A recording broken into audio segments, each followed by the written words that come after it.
I'm embarking on an epic adventure.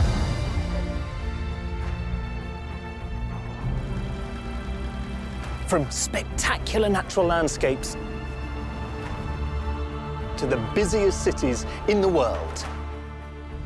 China, a place to explore the treasures of an ancient civilization. I find this really very special indeed. A culture that has lasted for thousands of years and which continues to shape this great nation. I've really been looking forward to seeing this.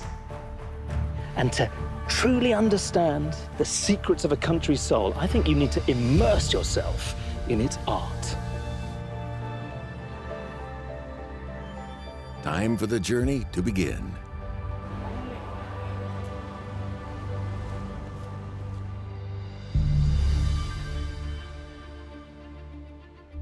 Chang'an, one of the ancient capitals of China, nowadays known as Xi'an.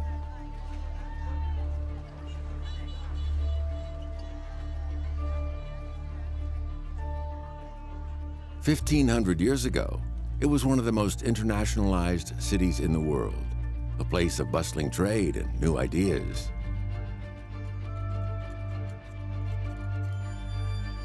For that reason, Xi'an is the place to come if you want to get to know more about China's cultural golden age, the Tang Dynasty, and the varied art treasures it has bequeathed to future generations, thanks to its special place on the Silk Road.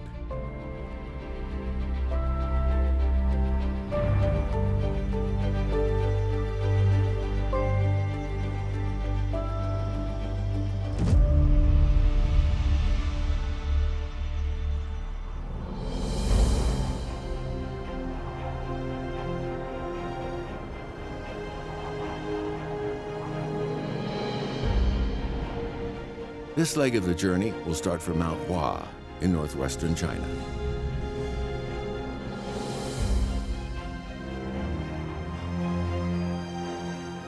In the Tang Dynasty, brave merchants tramped over mountains and dales to reach Chang'an, the capital of the empire, and then started their exploration along the Silk Road, the great trading route leading to India, Persia, and Europe.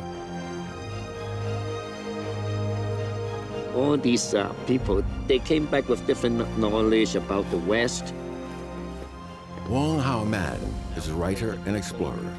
He explains the close connection between these people and the Tang Dynasty. 40 years ago, he made it to the top of Mount Hua for the first time. So, Alistair, since we have the chance to meet up here, I'll show you something that I brought up, which is very intimate to me. Great, all right? okay. So this is my notebook from 1979. That's so sweet. At the time, I even wrote 2 poems. "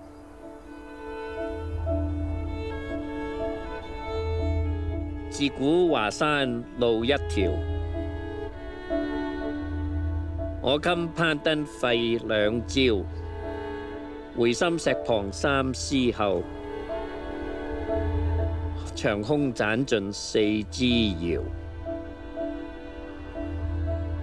I know that poetry was a really big thing in the Tang. How important was the spirit of exploration? If you look at the Tang Dynasty, if you look at along the Silk Road, how prosperous it was, you know, for trade mission and stuff like that. For people to have that kind of dedication to do it, the depth of their belief.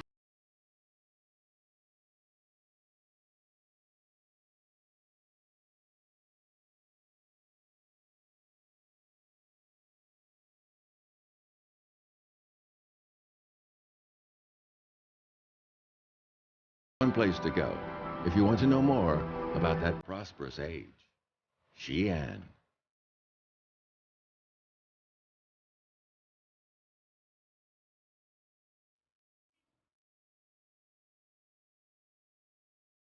While the West was mired in the Middle Ages, China during the Tang Dynasty, which lasted from the early 7th century to the start of the 10th, it was this really dynamic cosmopolitan, sophisticated place, fostering a cultural golden age that's still today considered a peak of Chinese civilization.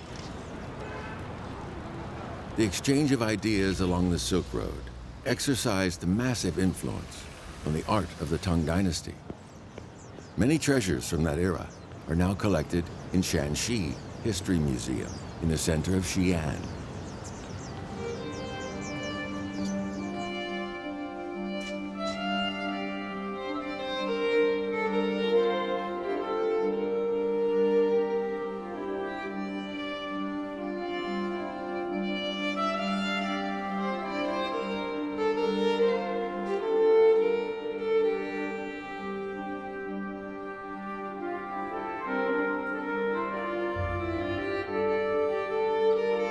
I've really been looking forward to seeing this artwork because it's such an energetic piece and I think such a brilliant example of the dynamism, the vigour of ceramic figurines that were buried in Tang tombs.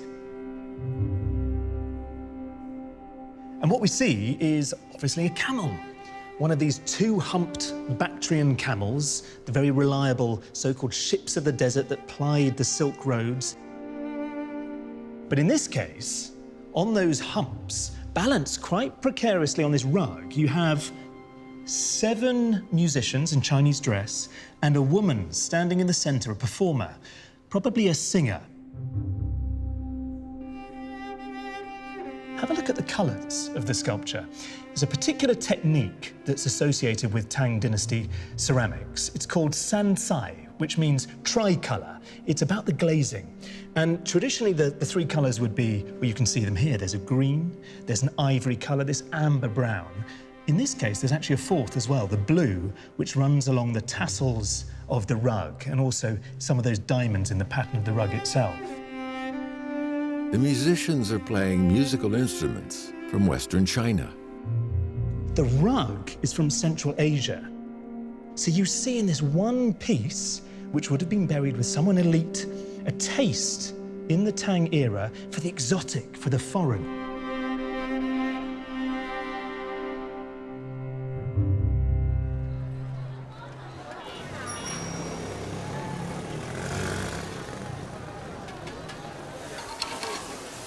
Spice. Hello, spice. Spice, yep. Okay. Of course.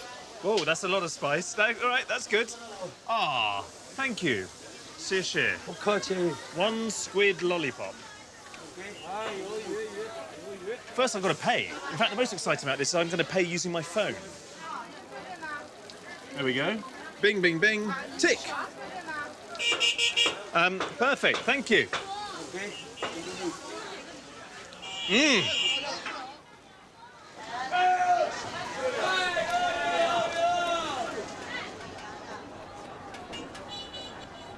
Chang'an was also this amicable, tolerant place, and many different faiths. There were Buddhists and Muslims and Christians, even Zoroastrians, all rubbing shoulders together.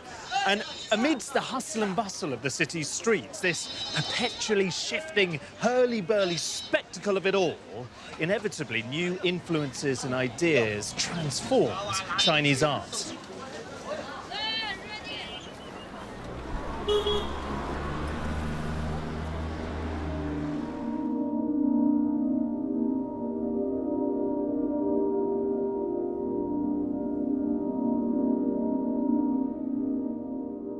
Many art treasures from that era have been unearthed from tombs of Tang nobles.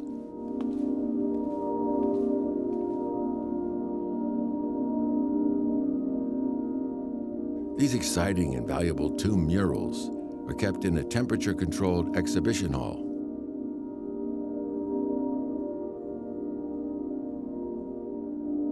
He Daxin, Vice Director of the Cultural Relics Protection Division of the Shanxi History Museum, is one of the people responsible for taking care of these wonderful murals. 顺着这个楼梯走下去的话，就相当于走到了一个皇城的里面。 Well, I mean, the first thing that hits you is the scale of these murals. You can see these flags fluttering in the wind, all sorts of, presumably these are courtiers, these are the emperor's bodyguards, perhaps. 这种宫的话，就我们看到的装饰和这个形制的话，就我们西方的这些西域的那些游牧民族里面的话，也有这种装饰。这个游牧民族里面的话，是有一个就是我们说的宫的话，有一个传播一个交流的过程。西域，包括有波斯人在唐代的皇宫里面的话，当这个卫队的士兵。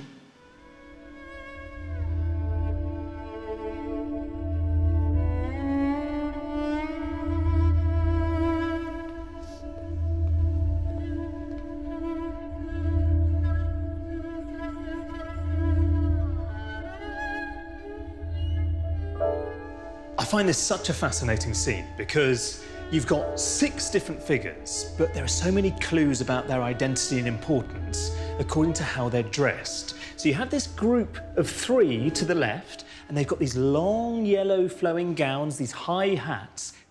They're clearly officials, and we know that they're officials from the Ministry of Foreign Affairs. Reporting to the emperor, they're all huddled together. It suggests collegiality, togetherness, the strength of the common Tang enterprise. Then, in the other half, on the right side, you have 3 further figures, more spaced out, each of whom feels quite individual. And it's clear that they're not Chinese. The way that they're dressed provides all sorts of clues about their background. Take this fellow here. There's some debate about where he comes from, but from the white robes and that distinctive hat with these twin feathers on either side, he may come from Japan or perhaps one of the countries on the Korean peninsula. In the background, you have a person who to me looks slightly like a caricature. There's an element of the grotesque, of thinking about foreigners and outsiders. And some people have suggested that perhaps he represents someone from as far away as Western Asia, perhaps even the Eastern Roman Empire. So, if ever further evidence were required of the Tang interest in the outside foreign world, I think this mural encapsulates it and provides it perfectly.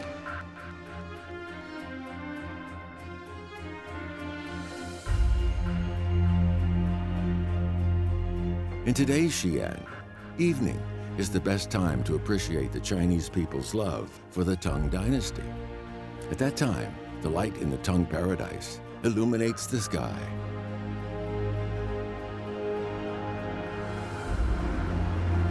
Perhaps there are a few parallels to be drawn between the 2 ages, because in recent decades, China's economy has been growing at this quite extraordinary rate, often in double digits. And the Tang era too was this great epoch of prosperity. You know, once the Tang elite in Chang'an, they imported a new breed of fast, muscular horse, the fancy sports car of their day, if you like. Whereas now, you have these wealthy Chinese in Xi'an driving luxury SUVs. Textiles remain one of China's biggest exports. Today it's cotton, then it was silk. In so many ways, the Tang Dynasty really resonates with modern China, and I completely see why. But to really understand this Tang Dynasty golden age, it's important to take a look at some of the religious influences that came down the Silk Road.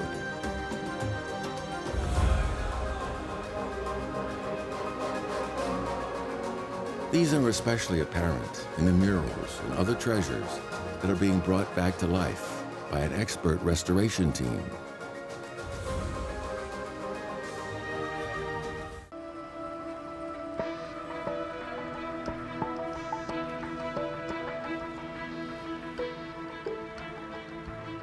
In the Tang Dynasty, the Silk Road brought trade between the East and the West to an unprecedented level, in turn boosting the exchange of new ideas.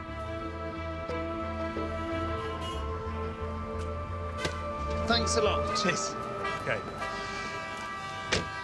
The magnificent giant wild goose pagoda is one of the only well-preserved Tang buildings in Xi'an.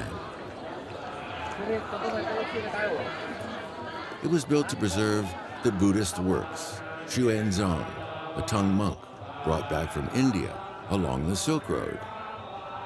Xuanzang explored the origin of Buddhism along the way.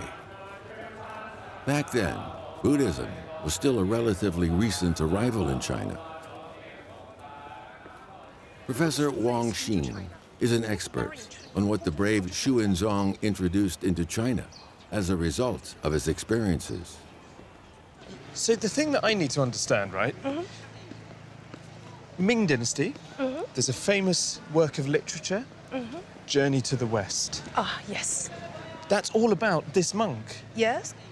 So he went there seeking clarity, seeking the definitive scriptures that he could bring back. Yes. How long did his journey take? Just including his staying in India, about the 16 or 17 years. And do we know much about his experiences there? Yes, because the Xuanzang, when he came back, Taizong, the emperor, really asked him to tell him something about the countries and the kingdoms along the Silk Road. He not only introduced the knowledge about the Buddhism, but of course the local peoples, their customs, their language, and of course the monasteries, right? And the different religions, and even the climate, and even their food, and even their clothing.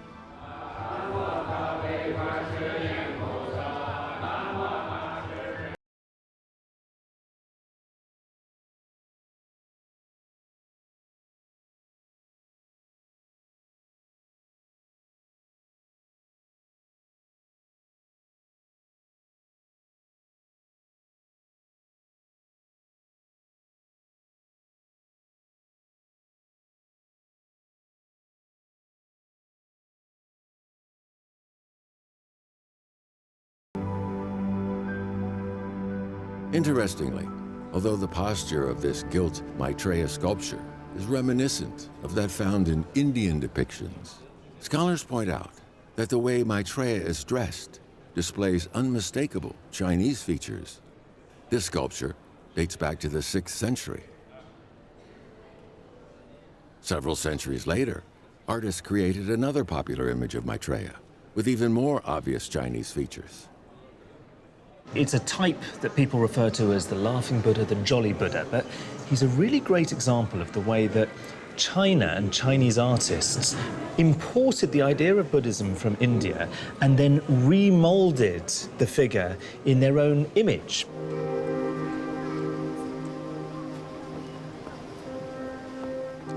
The museum has its own mural restoration team.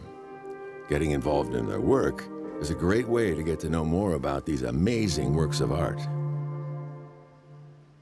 It's all very high tech. Quite space age, actually. It looks like I have to go through an airlock before I get into the studio where the restoration takes place.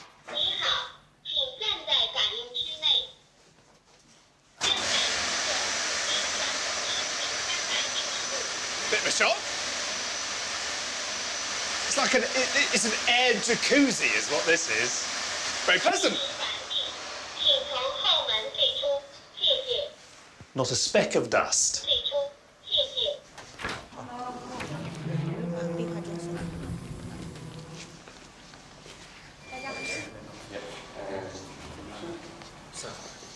Right, hello. Hello. So this is the patient for today. What are we looking at here? 这是我们正在修复的一幅唐代的墓葬壁画。Look at all these people that come to watch you as you work. Yes, exactly. What are these blocks of ice? Or jelly that seem to be being placed? What's happening? 这是这个叫解冷胶的一种水凝胶，我们主要是用于这个表面的这个清洁的工作，因为在它贴附这个胶块之前呢，表面是非常的脏，就像旁边这个地方。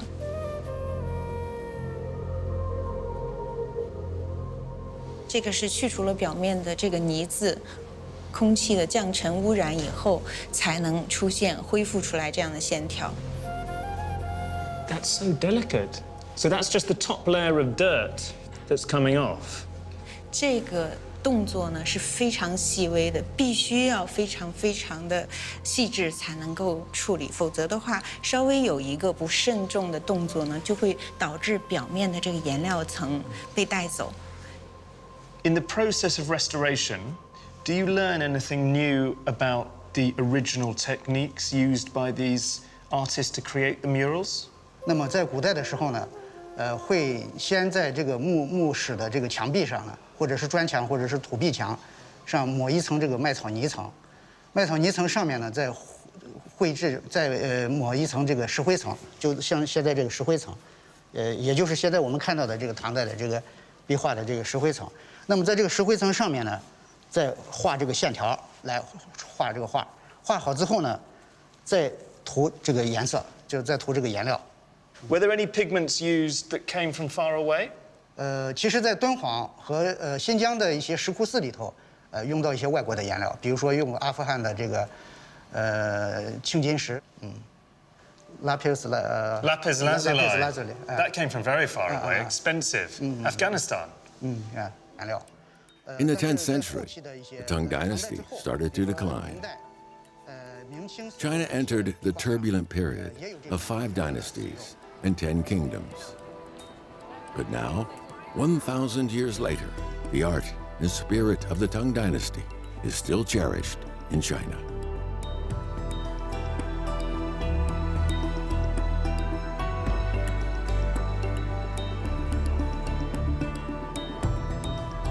People in China today, they really do seem to feel this genuine connection with the Tang Dynasty, the country's golden age, when prosperity and self-confidence, an expansive entrepreneurial spirit and openness to the outside world, these were all the order of the day. In fact, the Tang Empire was so famous that over time, Chinese communities in foreign cities became known as the streets of the Tang people, which Westerners translate as Chinatown.